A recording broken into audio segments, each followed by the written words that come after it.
Hello, good morning, everyone.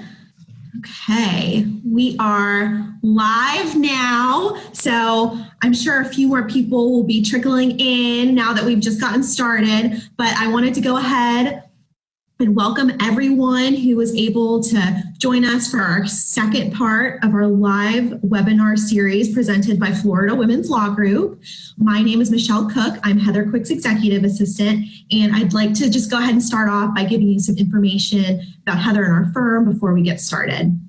Heather Quick has been a licensed Florida attorney for the past 20 years, and the majority of her practice over the years has been in family law, but all of her 20 years have been involving litigation, meaning she goes to court and advocates for one position or another.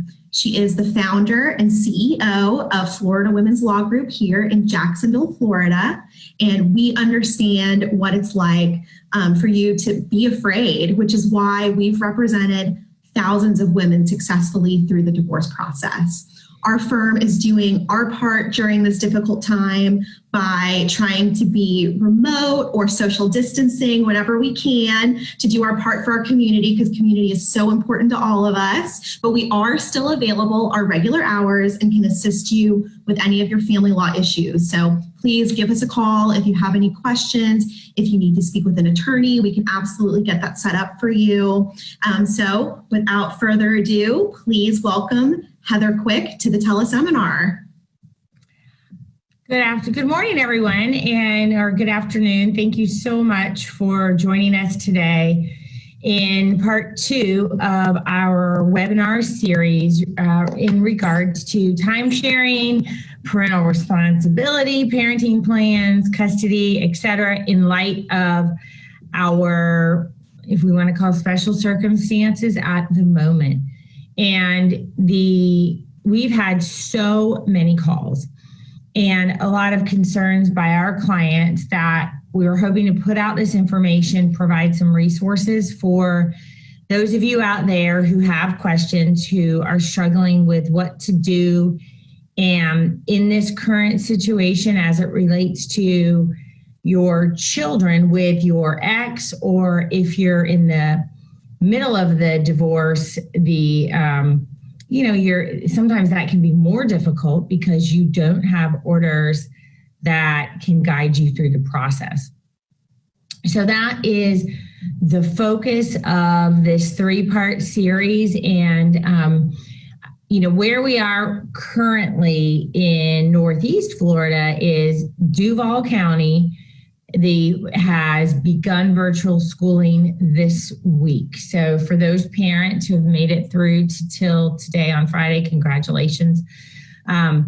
St. Johns County begins Monday. So I ask that your prayers and uplifting thoughts are with me as I begin to navigate that as well. And that's a big part of maybe not everything we're going to talk about today, but as I get in it, I have some ideas now, but I don't really know what it's going to look like for my family next week. But I hope to share resources or ideas to all of our community women who have been through the divorce process or are in it or are contemplating it, so that we can all thrive through this time period. So what we're doing today is I want to talk a little bit more specifically about the parenting plans.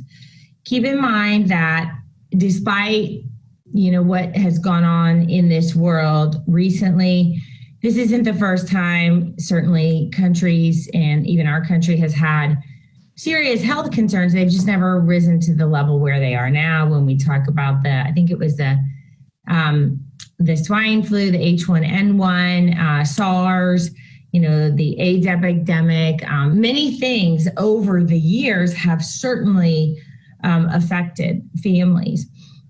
This is probably the most significant, I would say, for all of us in our lifetime right now, because it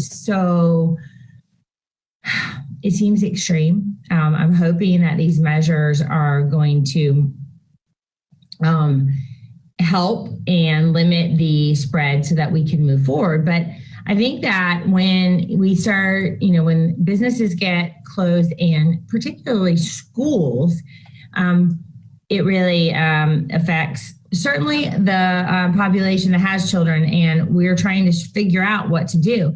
It's not like a hurricane evacuation or a shutdown due to power, which many of us, all of us in Florida, have experienced at some level. Certainly those in South Florida who, or the Panhandle, have really experienced that to quite a degree in the past, more so than, say, this area in Northeast Florida, where we really just had some power outages and a week out of school, nothing that couldn't be made up. So I know we're all adaptable, and we've had these types of challenges in the past, and we will, move through this and all come through it stronger. And but we're also going to have new questions. We're going to look at things differently. One of those things being, how are we parenting, co-parenting our children when we're no longer, I want to say no longer married, but it doesn't make it any easier if you're married. It's just you're trying to figure it out, and hopefully the communication is still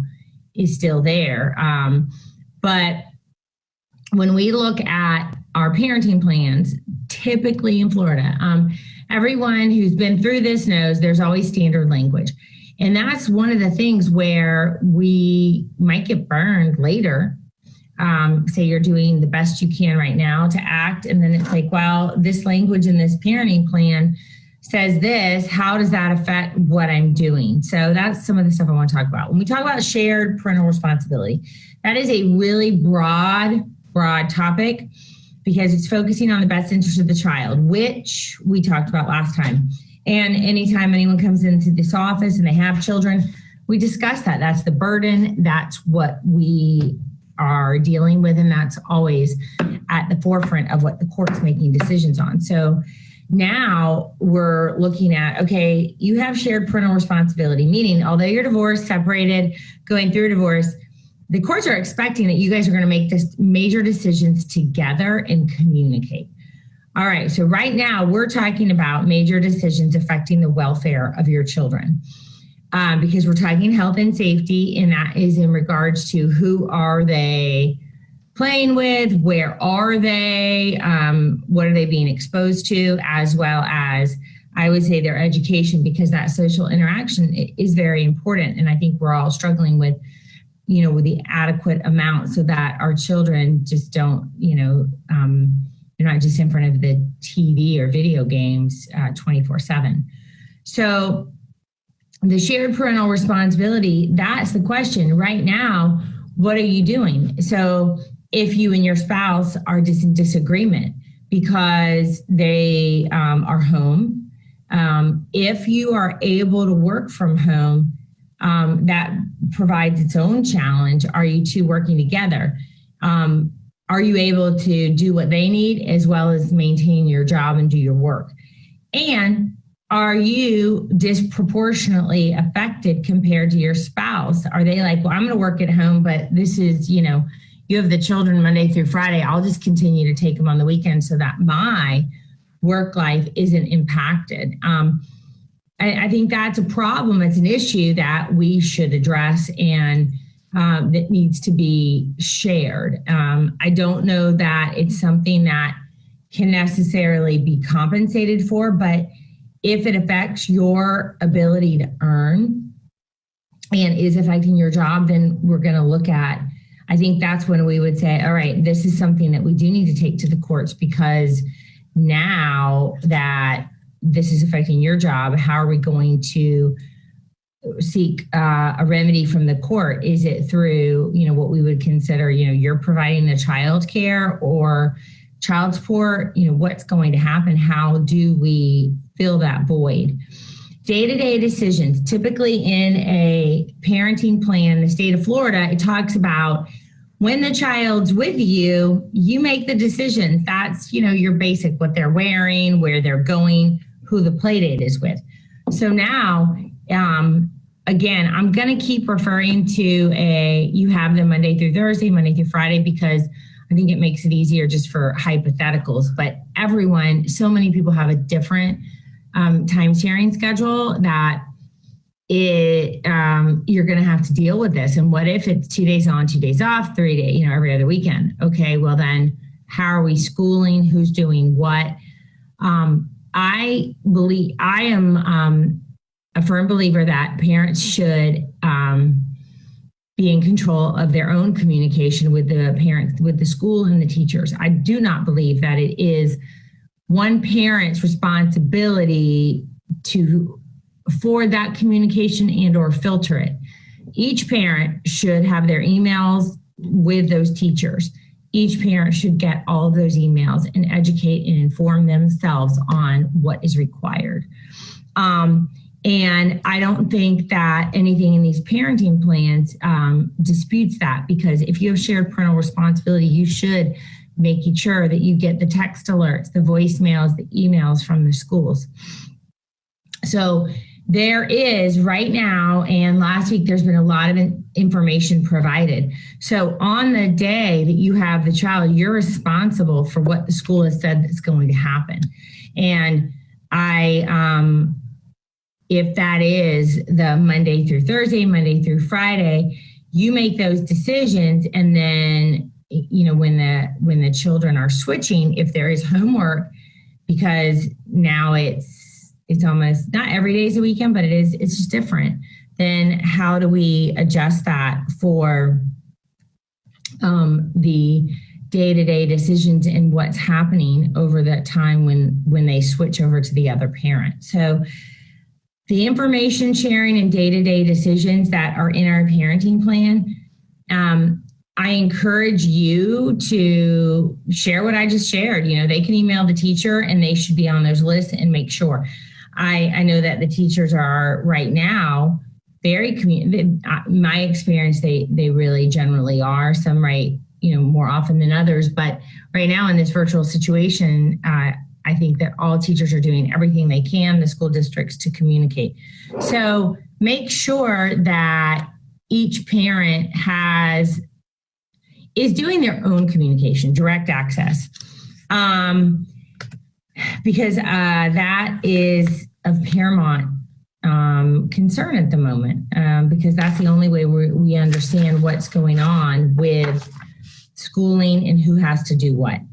Now, with the time sharing schedule, that's where I think a lot of parents are struggling right now because of work changes. Everyone's desire, if they can keep working and keep getting paid, well, they may have to be more flexible. How are we dealing with that, and how are the two of you able to communicate with that?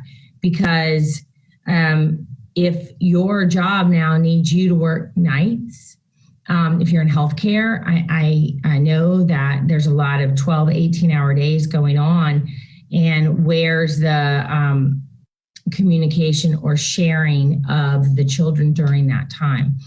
These are things that the courts can help you with. I addressed it at the last one, but the courts are still open. They're not closed. I think we had a hearing this week, one of our attorneys. We have several mediations and hearings in the next 2 to 3 weeks. So please know there is relief available. I am bringing up issues that have been brought to us as concerns. Generally, if we can't resolve it together, meaning you and your spouse or through the intervention of an attorney, then we do seek relief in the court system. And they are setting hearings, and they're doing everything that they can by video or phone conferencing. Our office is working and still scheduling hearings. So we worked the other day to get something on the calendar. And it wasn't too bad. It was mid-April.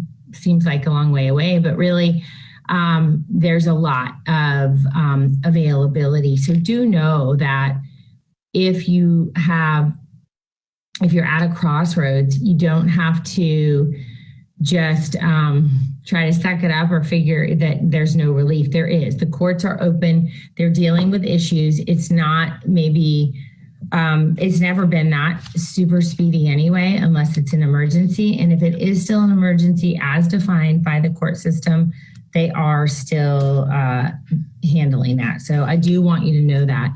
And with the time sharing schedule, I think that will be an issue. Most schools, except the Christian and Catholic schools, have had spring break. So when we talk about time sharing in the schedule, that's coming up.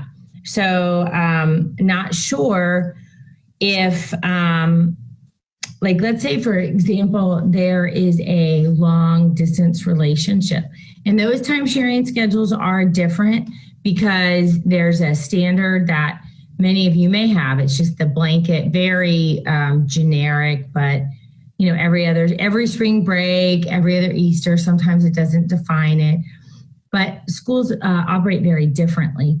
Well, now, if I think, I'm sure there will still be a spring break to some extent, certainly over Easter break, that requires communication. If your child would have traveled out of town and you have concerns about that, you really need to contact your attorney, contact us. Let's talk about your concerns when it's happening, because Easter's in about 2.5 weeks, I think. So if their spring break is lining up with that, then we need to take action now based on your concerns. Hopefully, your ex-husband is going to recognize that and not say, no, we're not going to get on a plane together. But in the event that they are, and you have concerns, or wherever it is they're going is, like Seattle, Washington, or New York City. And I use those because I know those are the, there's just high reported cases up there. We should certainly have a conversation. You should have a conversation with an attorney to look at, well, what are my options in that case? That will be coming up, I think, in the most, that's the most immediate thing. That's the soonest holiday. No, I don't think anyone really knows what they're going to do with the end of school schedule. So as far as, summer vacation, I think there's still a lot of unknown, but we can talk about it if you and your ex cannot. We will have Mother's Day, Father's Day coming up. Mother's Day is going to probably fall right in that time frame where our courts are still open, but I don't know if they'll be in school and or what you're doing now on the weekends and the schedule. If you're anticipating problems, let's talk about it, come up with a plan, strategy to make that a little bit smoother for you, your spouse, and of course, most importantly, your children. We've only had a few of my smaller amount of cases with out of state or foreign travel, but I don't discount that because there are several people who, whether or not you had it planned or are returning, if that's an issue, your parenting plan is so very bland and basic, it's not going to address your concerns now. I don't know that. It's hard to say whether someone would say, oh, I'm still going to do that. But if you have concerns or you believe that to be true, that's how we're going to deal with it. I think one of the biggest issues and calls that we've had are related to your spouse's, either your job or your spouse's job that is not able to be done at home. How are you handling that, dealing with that, and their concerns that you're contaminating your child because your job is not really providing for social distancing? We are seeing those in maybe some manufacturing jobs, but areas that are essential. Even if you're working at the Home Depot, apparently that place is out of control and very busy. And I would say that the grocery stores as well. And you're in there all day long, potentially, having exposure. Obviously, the hospitals being the highest concern. So those issues in and of itself, is that a reason to restrict the time sharing? I'm pretty sure the courts are going to say no, because in the best interest of the child is always to see their parent and have contact. But we are also talking safety. So we balance that. One of the issues that I don't think that I talked about in the first part of the webinar that I think is of, it of course is very relevant for those who it affects, is if your child has any type of respiratory issues, history of asthma, and anything like that with the RSV, and they're somewhat compromised, then we need to take some extra precautions. And I think that that would be an issue that may or may not be resolved if it's not resolved between the parents. That would be very appropriate for court action. And I would encourage you to let us know if you are struggling with that issue, and as well as reach out to your pediatrician. They may not be seeing you in office, but I know that I've received a lot of reports on the doctors doing video conferencing and really trying to meet everyone's needs, but and also keeping distance and things like that. That would be one of the first. That would be one of the first things I would suggest to you if your child falls into that high risk population. That is very serious, and your spouse may have a job that exposes them. One, of course, reach out to your pediatrician for advice, guidelines. If your spouse agrees with that, then good. I don't think you need any court action. There's nothing for us to do really because you guys are in agreement. But if that is not the case, then reach out to us. Let us know what the discrepancies are, where there's an issue for the, where there's an issue with what the doctor said versus your spouse, so that we can help you resolve that conflict. There are, what I pulled up was just the typical guidelines, typical Fourth Judicial Circuit timesharing rules, so that I could relate many of the questions I've had to what's going on, what most of your court documents more likely than not say. I think it's the long distance as well that I touched on, that you will have some issues as we approach Easter and spring break, because that would be a holiday they normally have, and or concerns about maybe if they're traveling, what area are they traveling from, by what means, and what would be the appropriate, whether it's a quarantine or not. I don't know the answer to what that would be. I know that a lot of information is available in the CDC, and it really does depend on, where they're coming from, what type of exposure, and or if they've had any symptoms, and then, maybe by what means they're traveling, and then where they're going to stay with the child while they're here. So those are things that I would encourage you. One, be proactive on that, because it'll be here before you know it. And if there's concerns, what I always tell clients and parents, try first to reach out, because the courts are going to expect you to do that. Reach out, and if the conversation doesn't go well over the telephone, try to reiterate your point in writing in a non-emotional, straightforward way. If you've had an opportunity to talk to your physician, if there's, if your child has a specific risk or something of that nature, put that in there. Let them know, I spoke with this doctor. This is what they advise.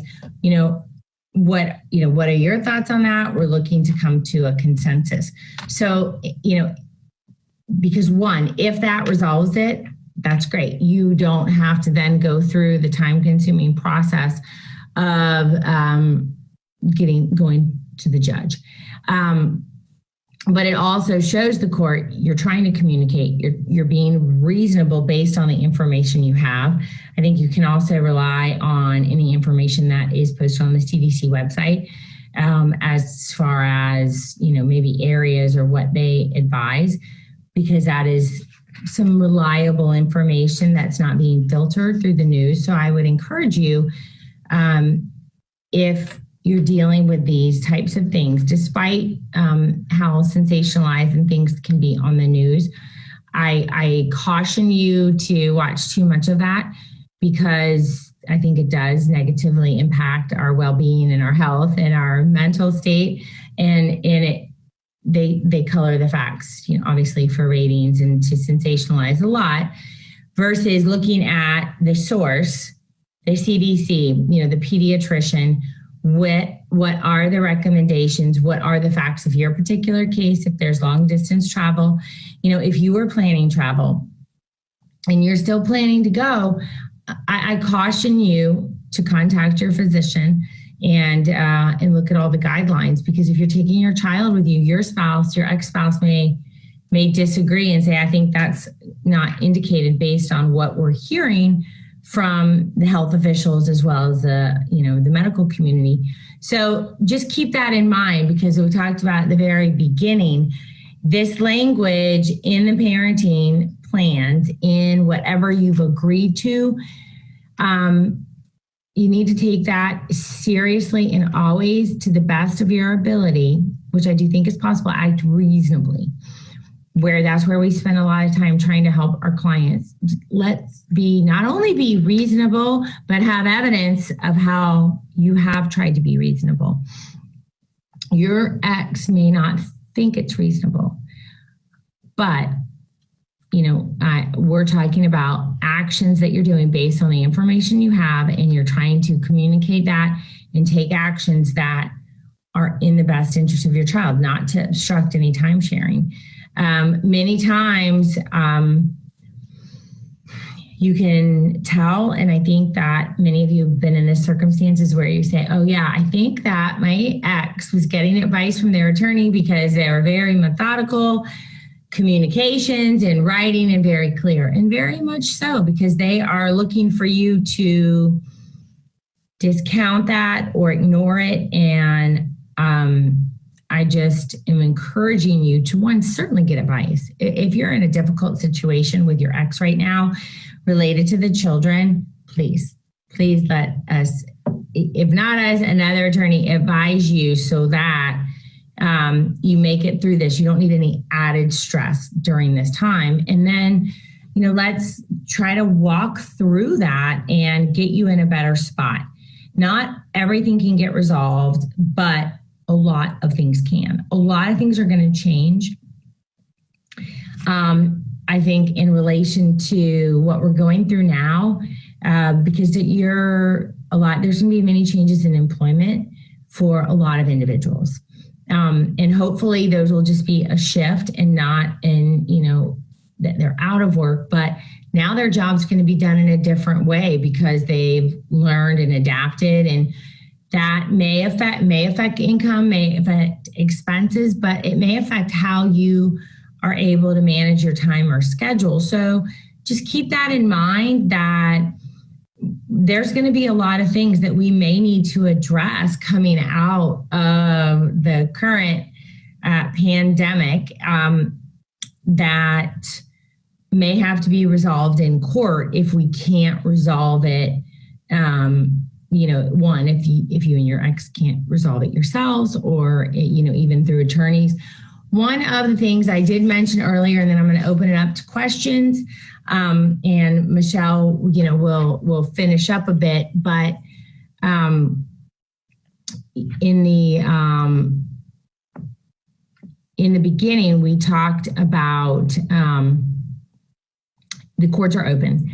Can still have hearings, trials will still be had. They may be a little different, but everything can. We've done virtual office meetings. I did a virtual networking group meeting. So it's not the same, but we can get pretty close. So please don't think you don't have remedies available in court, but we can also be a lot more creative from a perspective of maybe we go to mediation earlier because you need a resolution before summertime. You're really concerned, things have changed, jobs have changed, schedules have changed.